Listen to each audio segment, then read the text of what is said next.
पायल एक खुले मिजाज की जिंदा दिल लड़की होती है जिसे उसके पापा ने फुल्ली सेल्फ इंडिपेंडेंट बनने के लिए सब कुछ सिखाया हुआ होता है। एक शाम पायल अपनी बाइक पर सीटी बजाते हुए कॉलेज से घर वापस पहुंचती है, जिसे देखते ही उसकी मम्मी गुस्से में पूरा घर सिर पर उठा लेती है। आ गई महारानी, बहुत बोलते थे मैं अपनी बेटी को सब कुछ सिखाकर दुनिया में मजबूती से खड़े रहना सिखाऊंगा, साथ में बेटी को लफंडर बनना भी सिखा दिया, ये नहीं बताया। क्या हुआ? आज ये कुकर इतनी सीटियां क्यों मार रहा है? सीटी? सारी फसाद की जड़ तेरी वो बाइक और सीटी है, उन्हीं से लड़के छेड़ती है ना तू। हाँ, ये तो गलत है, मुझे बताए बिना ही लड़का छेड़ दिया। हाय तौबा, ये कैसा पति और बेटी मिले हैं मुझे। अरे मम्मी यार, तुम ओवर एक्टिंग बंद करो, और मैंने कोई लड़का नहीं छेड़ा पापा। शिट यार। अच्छा मम्मी, आप पहले मुझे ये बताओ कि आपको ये सब बेकार बातें बताता कौन है? अच्छा, तूने कोई लड़का नहीं छेड़ा? अरे वही शर्मा आंटी, वही बताती रहती है, पर उसकी खबर तो मैं खुद ले लूंगी। अच्छा मेरी प्यारी बेटी, थक गई होगी ना, जा जाकर आराम कर बेटा।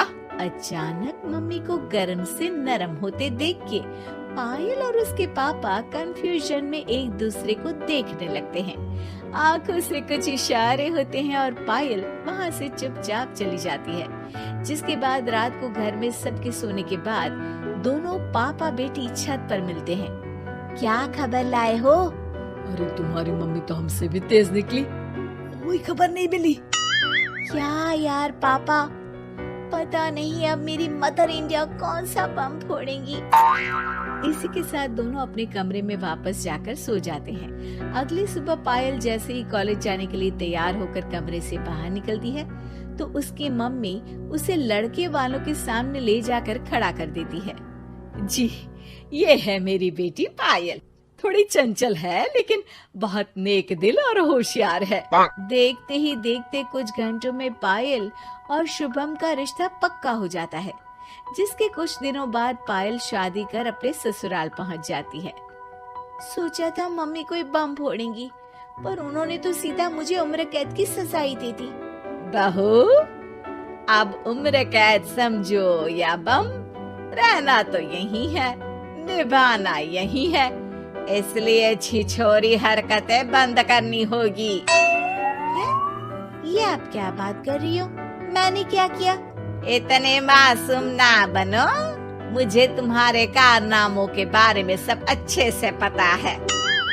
ऐसा बोलकर सास तो वहाँ से चली जाती है, लेकिन पायल सोच में पड़ी वहीं खड़ी रह जाती है। जिस पर शुभम उसके पास आता है।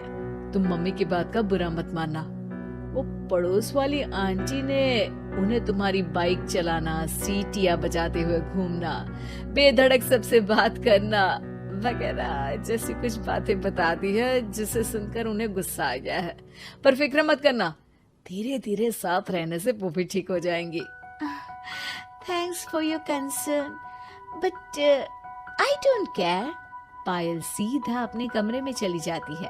अगली सुबह कॉलेज जाने के लिए तैयार हो सीटी बजाते हुए कमरे से बाहर निकलती है, जिसे देख सास गुस्से से तिल मिला उठती है। महारानी, शादी के अगले ही दिन ये हीरोइन बनकर कहाँ चल पड़ी? और ये लफंगों की तरह सीटियां बजाना बंद करो। ये हमारा घर है, कोई सड़क नहीं जहाँ तुम आवारागर्दी करती घूमो। मम्मी जी, सीटी बजाने और कंफर्टेबल कपड़े पहनने से लोग कब से आवारा बनने लगे? इसी के साथ सास बहू का युद्ध शुरू होने ही वाला होता है कि शुभम वहाँ पहुँच जाता है। अब माँ, उसका कॉलेज है इसलिए ऐसे तैयार हुई है। और पायल, तुम भी माँ को समझने की थोड़ी कोशिश करो ना प्लीज। सिचुएशन संभाल कर शुभम और पायल घर से निकल जाते हैं। इसी तरह दिन बीतने लगते हैं, जिससे सास बहू की लड़ाइयों के बीच शुभम पिसता रहता है, लेकिन साथ ही वो दोनों एक दूसरे की आदतों को अपना भी लेती हैं। पर पायल का सीटी बजाना सास को आज भी नागवारा ही होता है। आसमान गिर जाएगा, धरती फट जाएगी, पर इसकी सीटी ना जी ना, कभी बंद नहीं होगी। अरे मम्मी जी, जब आप मेरे कुछ बोले बिना सीटी से ही समझ जाती हो कि मैं क्या बोल रही हूँ, फिर इसे बदलने की क्या जरूरत? यही तो हमारी यूनिकनेस है। पायल की बात से ज्यादा सहमत ना होते हुए भी सास हंस पड़ती है। उसी शाम पूरा परिवार घूमने जाने का प्लान बनाकर घर से निकल जाता है और उनके जाते ही घर में चोर घुस आते हैं और तभी वो सब भी दोबारा घर के अंदर आते हैं बाहर से। क्या यार पायल, एक शाम भी फोन के बिना नहीं रह सकती थी क्या? घर में ही तो फोन है, कहाँ चला जाता?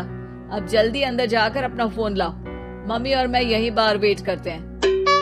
ज्यादा बोल रहे हो, देखो अब और धीरे काम करूंगी। ऐसा बोलकर पायल घर के अंदर जाती है और बहुत देर तक बाहर निकल कर नहीं आती। अरे ये तो सच में जानबूझकर लेट करने लगी। चल कर देखते हैं ना। दोनों जैसे ही मेन डोर के नजदीक पहुंचते हैं, उन्हें पायल के सीटी बजाने की आवाज सुनाई देती है। हमें लेट करके खुद मजे से बैठी सीटियां बजा रही है। अरे गधे, ये मजा नहीं सजा है, जल्दी से पुलिस को फोन कर। माँ की बातों से कंफ्यूज्ड शुभम उसे देखता ही रहता है। सास खुद ही पुलिस को फोन कर देती है। कुछ देर बाद वो दोनों पुलिस के साथ घर के अंदर जाते हैं तो पायल एक कुर्सी पर बंधी होती है और सास को देखते ही दोबारा सीटी बजाने लगती है। सीटियों की दुकान फिर से शुरू हो गई तू? और क्या इन सबको कह रही है कि चोरा है चोरा है? तुझे कैद किया है, थोड़ा तो तरस खाकर डर हमसे। और प्यार से क्या बोल रहा है इससे? अरे इसके सर पर बंदूक लगा, ठोक दे इसको। अरे चल झूठे, तेरे पास तो हथियार है ही नहीं। सास की बात सुन वहाँ मौजूद सारे इंसान हैरान रह जाते हैं और पुलिस तुरंत उन चोरों को अरेस्ट कर लेती है। आपको कैसे पता कि इनके पास हथियार नहीं है? अरे सीटी नहीं तो बताया।